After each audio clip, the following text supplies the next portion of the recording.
দিগন্তজোড়া ফসলের মাঠে সোনালী ধানের ঝিলিক, পরিশ্রমের ফসল ঘরে তোলার অপেক্ষায় কৃষকেরা।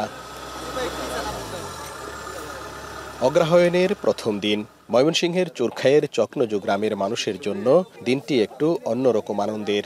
ধান কাটা উৎসবে দেশের কৃষির সর্বোচ্চ নীতি নির্ধারকেরা এসেছেন কৃষকের দুয়ারে। ২০০ বিঘা জমির ব্রি ১০৩ জাতের ধান কাটা উৎসবের উদ্বোধন করেন কৃষি সচিব ডক্টর এমদাদুল্লাহ মিয়ান।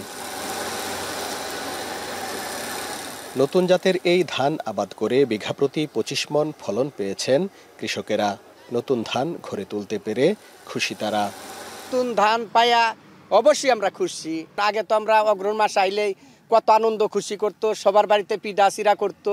এবছর প্রথম মেশিন দিয়ে ধান কাটছি, আমনের ধান। পরে বাজারে নিবো, বাজারে বিক্রি করবো, মানুষের পায় সেটা দেবো।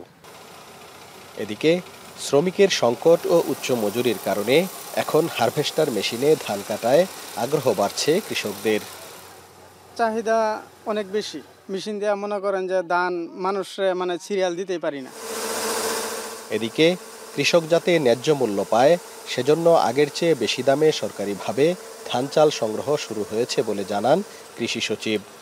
গতবারের চেয়ে এবার আমাদের যে সরকারের প্রক্রিয়ায় যে কৃষকের যে চাষ জমির ধান যে ক্রয় করার কথা ছিল সেটা কিন্তু এবার মূল্য অধিক বাড়ানো হয়েছে। তো সব মিলে কৃষকদের কথা বিবেচনা করা হয়েছে এবং আমাদের যে খাদ্যের যে স্বয়ংসম্পূর্ণতা অথবা খাদ্যের যে রিজার্ভ যেটা দরকার সেটা আমরা নিশ্চিত করার চেষ্টা করছি। ময়মনসিংহ জেলায় এবছর 2,68,490 হেক্টর জমিতে আমন ধান আবাদ হয়েছে। এর মধ্যে বন্যায় ক্ষতি হয়েছে 26,090 হেক্টর।